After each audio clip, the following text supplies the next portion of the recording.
85%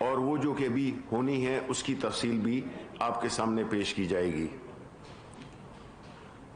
اس کے علاوہ جو پیٹرول کی سمگلنگ ہے وہ ایک بہت ہی اہم ہے، کیونکہ جو پیٹرول کی سمگلنگ ہے اس سے دو چیزیں ہو رہی ہیں۔ ایک کہ جو معیاری پیٹرول ہے، کیونکہ جو اور پیٹرول جو کہ اوورسیز کے تھرو جو آتا ہے اس کا ایک خاص کوالٹی کا معیار ہوتا ہے، اور جو سمگل ہو کے آتا ہے اس کا کوئی کوالٹی کنٹرول ہوتا ہی نہیں ہے۔ تو نہ صرف کہ یہ ماحولیات کے کانٹیکسٹ میں یا آپ کی جو گاڑیاں ہیں ان کی ویئر اینڈ ٹیئر میں، بلکہ جو آپ کے خزانے کو نقصان پہنچتا ہے وہ بھی کوئی تقریباً کوئی 180 ارب روپے کے لگ بھگ ہے۔ تو ایسی صورت میں جب کہ ہمیں نہ صرف کہ اس کے جو سوشل نقصانات ہیں اس کے علاوہ جو نقصان ہوتا ہے گورنمنٹ کو وہ بھی بہت اہم ہے، تو اس لیے اس پہ جو کارروائیاں کی گئی ہیں، جس کی اتفاقاً جو کارروائی ہوئی ہے وہ آج سے شروع ہوئی ہے، تو وہ 192 پیٹرول پمپس جو ہیں، ایسے پیٹرول پمپس جو کہ اس قسم کا تیل بیچتے تھے، ان پہ ایف بی آر، کسٹمز، جتنے بھی متعلقہ ادارے ہیں، پولیس، سب نے ایک جامع ایک اسٹریٹجی بنائی ہے جو کہ پورے ملک میں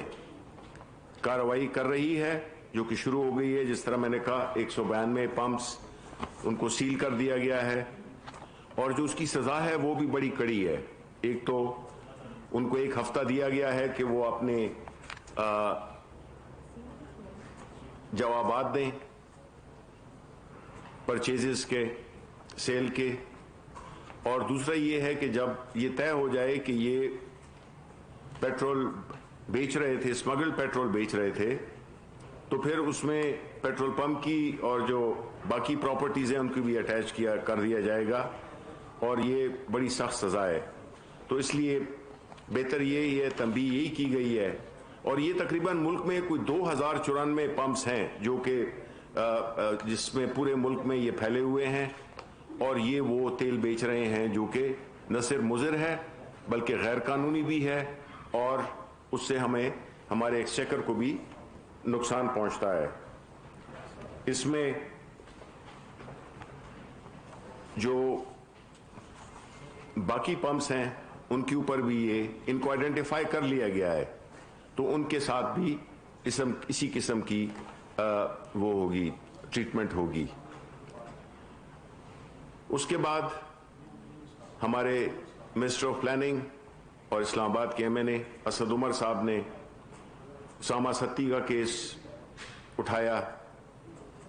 جس میں کہ وزیر اعظم صاحب نے اپنی سخت اس کا اظہار کیا، خفگی کا اظہار کیا کہ کیسے ایک نوجوان لڑکا اس کو گولیاں مار کے اس کی زندگی لے لی ہے۔ تو جو جی آئی ٹی بنی تھی اس نے اپنی رپورٹ مکمل کر لی ہے، پیش کر دی ہے سیکرٹری داخلہ کو، لیکن پرائم منسٹر نے یہ کہا، زور دے کر کہا کہ اگر تو اس جی آئی ٹی سے وہ رسا وہ مطمئن نہ ہو تو جس طرح بھی وہ کہیں گے، جس طرح کی تحقیقات وہ کہیں گے، جس میں کہ ہائی کورٹ کا جج شامل ہو، جس طرح کے بھی وہ ان کی تسلی کے مطابق انکوائری ہوگی، اور جو بھی ذمہ داران ہیں ان کو کڑی سے کڑی سزا دی جائے گی۔ اس کے بعد ایک اہم ٹاپک جو کہ ہمارے اکثر ملک میں جس کی بات ہوتی ہے وہ ہے جبری گمشدگی کے بارے میں۔ اس کے بارے میں جو ہیومن رائٹس منسٹری ہے ڈاکٹر شیریں مزاری کے ماتحت، اس میں لاء منسٹری کو کہا گیا ہے کہ جو قانون انہوں نے پیش کیا ہے اس کو فاسٹ ٹریک کیا جائے، اس کے بعد ایک اور اہم چیز جو کہ آپ نے دیکھا ہے کہ پچھلے دنوں سے میڈیا کی زینت بنا ہوا ہے وہ ہے براڈ شیٹ. جو براڈ شیٹ اسکینڈل ہے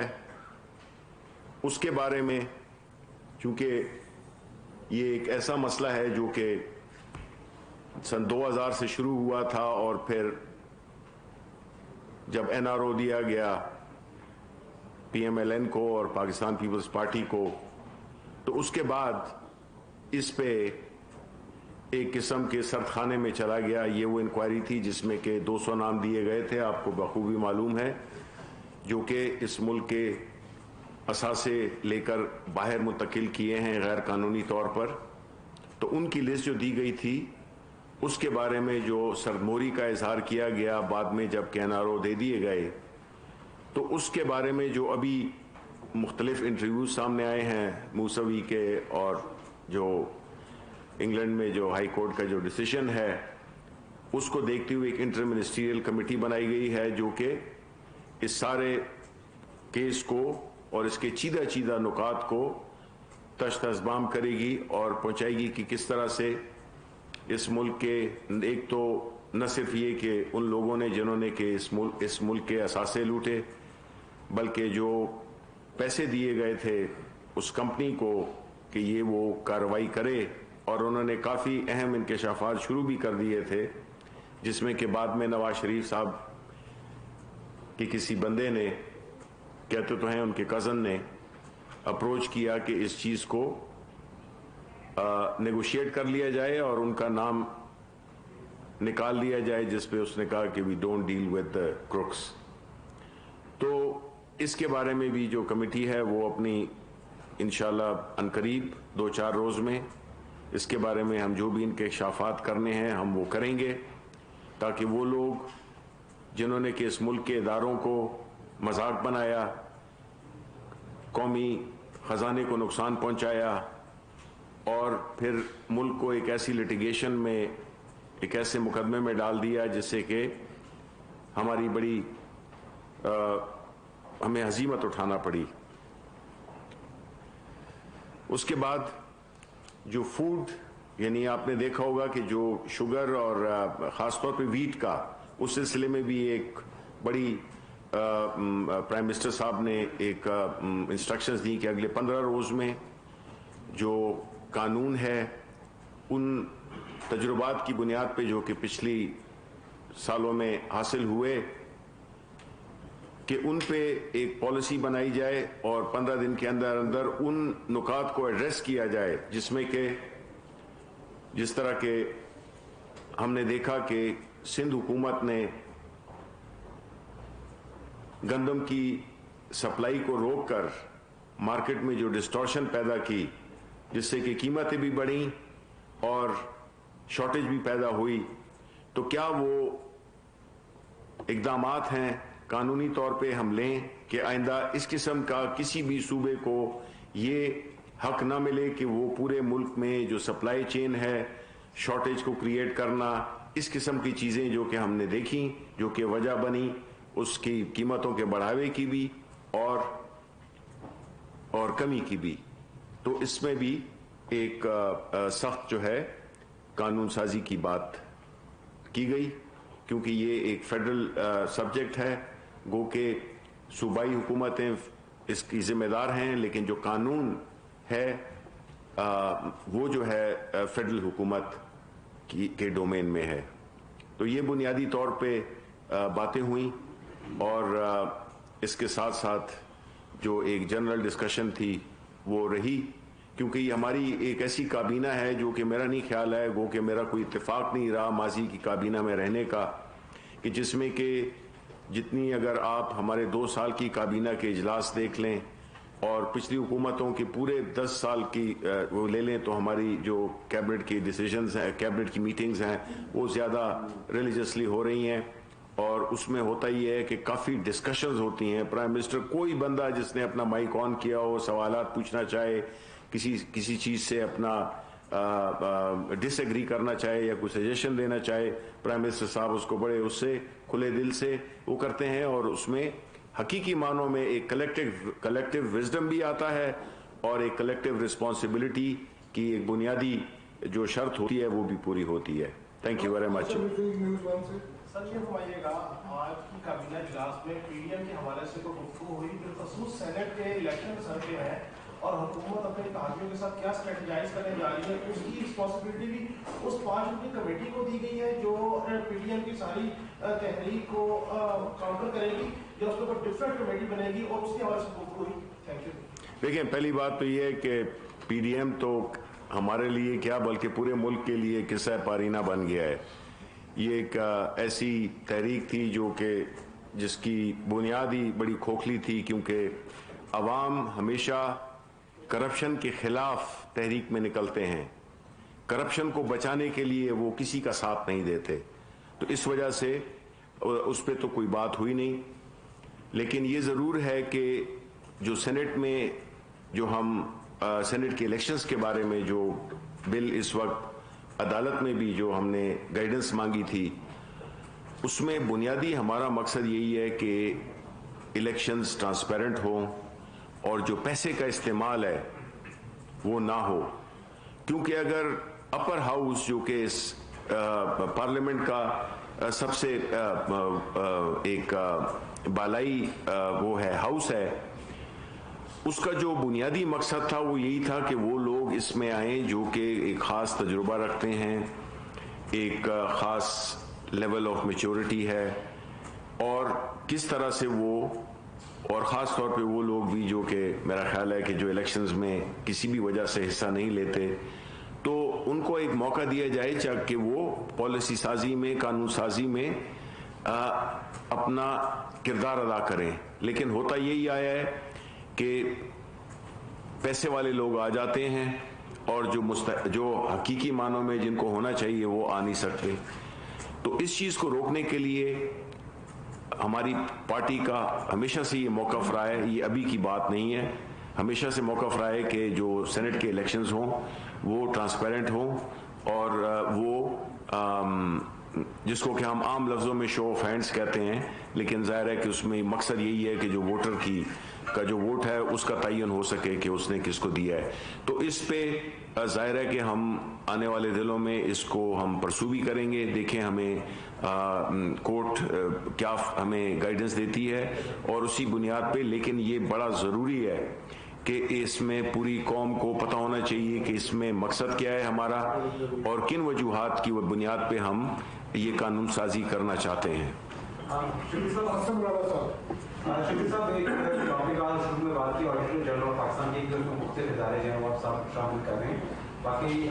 گورنمنٹ جو ہے وہاں پر ٹرانسپیرنسی کے اوپر بہت زیادہ فوکس کر رہی ہے, لیکن آج ٹرانسپیرنسی انٹرنیشنل نے جو ہے وہاں پر ایک اعتراض کیا ہے اور کہا ہے کہ جو آپ کووڈ ویکسین جو وہاں پہ خریدنے جا رہے ہیں بلینز آف ڈالرز کی آپ خریداری پرچیز کرنے جا رہے ہیں, لیکن وہ پیپرا رولز سے ایکسیپٹ کر دی گئی ہے. کیا کہیں گے آپ اس پہ, کیا باقی ایسا ہوا ہے کہ ایکسیپشن دی گئی ہے اور اس کی وجوہات ہے؟ دیکھیں, اس کی بنیادی وجہ ایک تو یہ ہے کہ بلینز آف ڈالرز کی پرچیز نہیں ہے, یہ تو جو ہمارا جو بجٹ تھا اور جو ایلوکیشن ہوئی ہے وہ کوئی 120 سے 150 ملین ڈالر کی ہوئی ہے. دوسری بات کہ پیپرا رول سے کیوں مستثنا کیا گیا ہے, بیکاز جو لینگویج جس بل کو لایا گیا تھا اس سے وہ کرنا, اس میں کافی کنفیوژن کریٹ ہوتی تھی, سبجیکٹو چیزیں تھیں اس میں. مقصد یہ تھا کہ اس میں جتنی بھی قانونی فارمیلٹیز آپ کو پوری کرنی پڑتی ہیں, تو اس سے ایک تو بہت زیادہ دیر بھی ہو جاتی ہے, اور دوسری بات یہ ہے کہ یہ ایک انٹرنیشنل چیز ہے جس میں کہ ہم مختلف قسم کی دوائیوں کی بات نہیں کر رہے, یہ مختلف ڈپینڈ کرتا ہے کہ کس ملک سے ہم خرید رہے ہیں. تو اس میں جو پیپرا لاز ہیں وہ ہم اس کی جو حاصل کرنے میں, کیونکہ اس کا تو تعلق صحت سے ہے, اس میں تو یہ نہیں ہو سکتا کہ آپ مہینے لگا دیں, کتنے ایشوز کھڑے کر دیں. تو اس میں وقت کو بچانے کے لیے یہ ایگزیمپشن دی گئی ہے, اور اس کا جو ایگزیمپشن ہے اس کا بھی کوئی یہ نہیں ہے کہ یہ بالکل آنکھیں بند کر کر کے بغیر کسی حساب کتاب کے ایک میکنزم ہے جو کہ سارے جتنے بھی باقی میکنزم ہیں وہ رہیں گے، لیکن پیپرا کا جو ہے اس میں آپ نے دیکھا کہ ایک تو یہ ہے کہ اس میں سب سے کم قیمت لوئسٹ بیڈر کی بات ہوتی ہے، لیکن اگر آپ نے ایک ہی دوائی لینی ہے تو اس میں تو کوئی اس قسم کی چیز، تو تکنیکی چیزیں ہیں جو آڑے آ رہی تھی، اور یہ ایک ون ٹائم اور ایک خاص جو کہ ساری دنیا جانتی ہے، سارا پاکستان جانتا ہے کہ کووڈ کے لیے ہم ایسی چیزیں جتنی جلد سے جلد ہو سکے جو ویکسینیشن ہم اویلیبل کر سکتے ہیں پاکستان کے عوام کے لیے، اور اس کی بھی جو آپ کو پتہ ہے کہ جو بنے ہوئے ہیں کہ پرائیورٹی کس کی ہوگی، جو کہ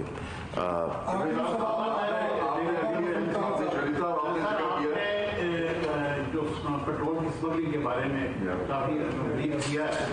تو یہ اسمگلنگ جو ہو رہی ہے وہ ایران سے ہو رہی ہے. آپ پیٹرول پمپ تو بند کر رہے ہیں، لیکن جو ان کو پیٹرول پہنچانے والے ہیں، اسمگلنگ کر رہے ہیں، ان کے بارے میں کیا کنکریٹ اسٹیپ آپ لے رہے ہیں؟ دیکھیں یہ انڈے اور مرغی والی بات ہے، تو اس میں یہی ہوتا ہے کہ اگر آپ سپلائی سائڈ کو چوک کر دیں تو ظاہر ہے کہ وہ ایک طریقہ ہے، ڈیمانڈ خود بخود ختم ہو جائے گی. دوسرا یہ ہے کہ ڈیمانڈ کو ختم کر دیں تو سپلائی انفیکٹو ہو جائے گی. اس میں کوئی شک نہیں ہے کہ اس طرح کے وہ ہیں، لیکن مقصد اصل کیا ہے کہ ایک چیز غیر قانونی ہے اور اس کو روکنا وہ حکومت کی ذمہ داری ہے، تو اس لیے اس کا جو دائرہ کار ہے وہ مزید پھیلے گا. لیکن اس وقت تو یہ ہے کہ جو اس میں ملوث ہیں ان کو اجازت نہیں دی جائے گی اور ان کو بڑی سزا ہے. خبر یہ بھی آ رہی ہے کہ یہ پینشن کے بارے میں آپ کی کیبنٹ سے آ رہی ہے، اس میں کوئی ایسی تجویز آئی ہے کہ پینشن کو کمی کی جا رہی ہے یا کوئی اس طرح پینشن میں کمی؟ نہیں جی، دیکھیں پینشن میں کمی کی بات کبھی بھی نہیں ہوتی. پینشن کا صرف جو پرائم منسٹر صاحب نے اور ہم یہی سمجھتے ہیں کہ پینشن ایک بہت سیریس ایشو ہے جس میں کہ کئی ایسے ادارے ہیں جو کہ پینشن جو ہے نا اس کا سائز بڑھ رہا ہے، اور اس سائز کو اس پینشن کو پے کرنے کے لیے ہمارے پاس ریسورسز نہیں ہیں. تو کیا ایسا میکنزم اختیار کیا جائے؟ وفاقی وزیر اطلاعات و نشریات سینیٹر شبلی فراز کابینہ اجلاس کے حوالے سے نیوز بریفنگ